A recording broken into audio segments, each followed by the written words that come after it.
This is a story that I've never shared with anyone, and to be honest, I'm scared shitless to tell it. All I ask is for you to please be understanding. I know what I did was stupid and dangerous, and I could have gotten myself killed. I get it. I didn't die, but I think something even worse might have happened.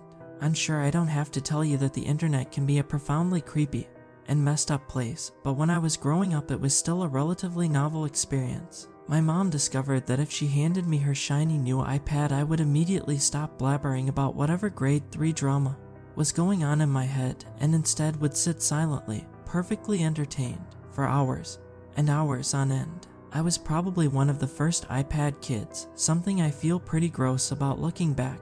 After a few months of mainlining every YouTube video I could find, I decided I was going to make my own channel, in the hopes of becoming one of the proto-YouTube stars that had just started being a thing. As you can probably imagine, my content was damn. I recorded dozens and dozens of short movies with my stuffed animals and plastic horses, making up stories and doing all of their voices, filming with the iPad's built-in camera in glorious 720p.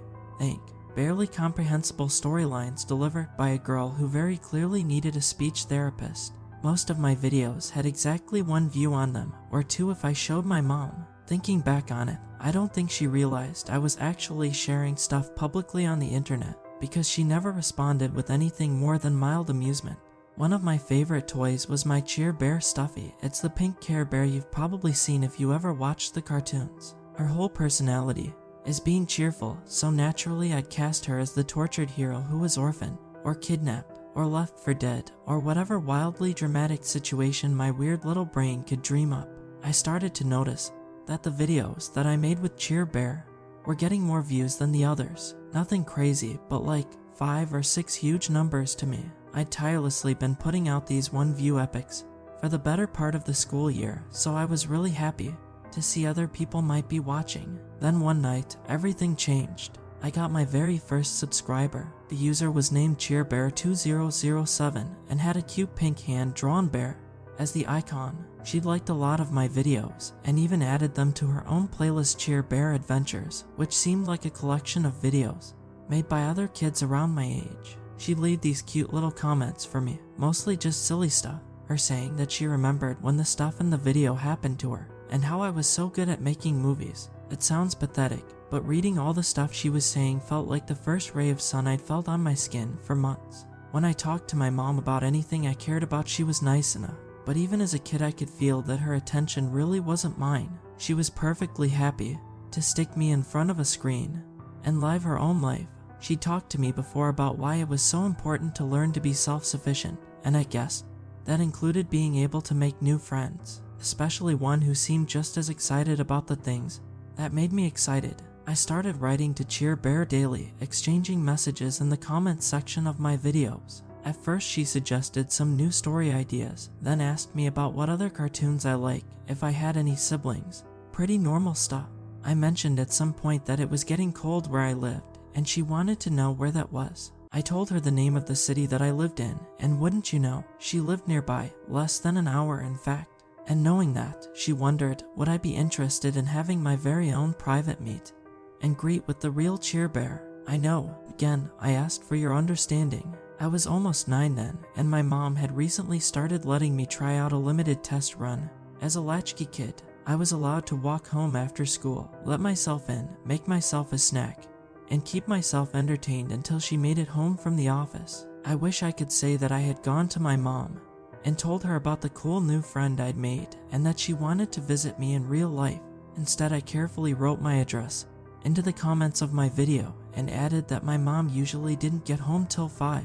Have you ever noticed that nervousness and excitement are kind of the same feeling? The day Cheer Bear was supposed to visit me, I was barely able to sit still at my desk at school. I was so proud, like I had a secret that the other kids weren't worthy of knowing. I could barely wait until the bell rang. I ran the 5 blocks home and let myself in. Barely a minute later, I heard a knock at the door. I want to assure you that nothing overtly bad happened to me that day, and I mean it, as bizarre as that sounds. I opened the door, and there she was, Cheer Bear, her pink fluffy shade so big she had to turn sideways to fit through the door. She brought 2 things with her, a boom box tucked under one arm, and a stuffed brown bear under the other. The second she came inside, I couldn't stop talking, asking her questions, telling her how happy I was to see her. She guided me towards the center of the room, motioning for me to stay there. I watched her, my entire body shaking with excitement. She placed the teddy on the shelf in front of us and the stereo on the ground. For the briefest moment, she turned her back to me, and I saw her pulling off her gloves so she could click the play button. I remember thinking it was strange, the amount of hair she had on her arms. The music began to play. I remember overhearing a kid in my class bragging about how she met Mickey at Disneyland when she went that past summer. It was just a few moments with him, a quick wave, but she'd been riding the high for weeks after. What happened with Cheer Bear was a lot more than that. The CD started with the theme song for the Care Bear cartoon, and she started to dance. She had motion for every lyric, spinning and gesturing with her arms. As the end of the song faded, she pulled me into a tight embrace. A second later, a new song began, something else from the cartoon, and she started a new round of choreography to the next track. It became a loop, a new song, a hug, a new song, a hug, over and over and over. She moved around the room faster, the energy behind her gestures almost manic. I remember dancing with her, trying to follow her speed, breathlessly falling into her arms during each hug. She was bigger than me, bigger than Mom even, with soft fur that smelled like wet earth. After what felt like ages, the last notes of the song faded out, and the music finally stopped. Cheer Bear took both my hands in her own, and for a moment we stood there, looking into each other's eyes. Although she hadn't said a single word since she arrived, I could hear the muffled sounds inside the suit, pants of exertion. She then guided me to face forward towards the little teddy on the shelf, and together we bowed deeply. The visit was over. She sat me down on the couch, gathered her stereo and teddy bear, and let herself out the front door, fitting through the frame with only a little difficulty. As soon as she closed the door, I ran to the window to see her, but she was already gone. Mom didn't believe me, and I don't blame her. It sounds insane, even just to write it now. A life-sized version of my favorite stuffed animal showed up, danced with me for an afternoon, and left. At least I had enough sense not to brag about it at school. Even then I knew how unbelievable it was. Something about that day changed me though. I felt like I'd be blessed somehow, chosen for greatness like the characters in the videos I made. It was as if overnight I had developed a sense of confidence I'd never had before. I begged my mom to sign me up for dance lessons, thinking maybe I could be even better if Cheer Bear ever came back. I stopped hiding in the bathroom stall during lunch and tried talking to other kids in my class. I was never popular, but I did find some other weirdos at school who were as excited about the same stuff I was, and we started chatting endlessly on MSN Messenger after class. I slowly stopped making videos on my YouTube channel.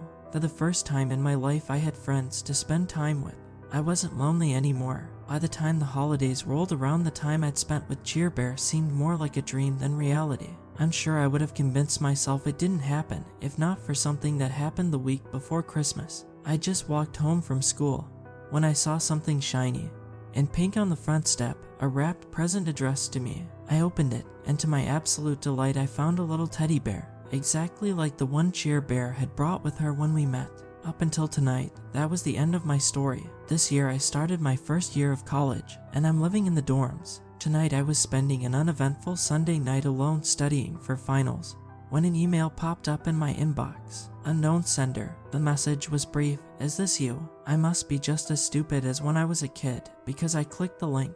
It took me to an unlisted YouTube video, 30 minutes long. It started with a black screen. I pushed play. The Care Bear theme song came in first. Care Bear's countdown. 4, 3, 2, 1. I felt my breath catch in my chest. The song ended, and on the screen I saw myself as a child falling into the arms of a stranger dressed as Cheer Bear. I watched the entire video. The quality was terrible, almost a fisheye lens, and as Cheer Bear began to dance more erratically, she would frequently step out of frame. But I was there on screen the whole time, looking awkward and clumsy and shy as I tried to dance along. There were some things I saw in that video I didn't remember at all. For one, the fur was sort of matted, and in different areas of the suit, a large dark patch under the arms, and right under the neck where the head connected. The size was also alarming. Whoever was in that suit must have been over 6 feet tall. The costume almost seemed too small, and at times I could see a gap of skin between where the gloves and sleeves connected.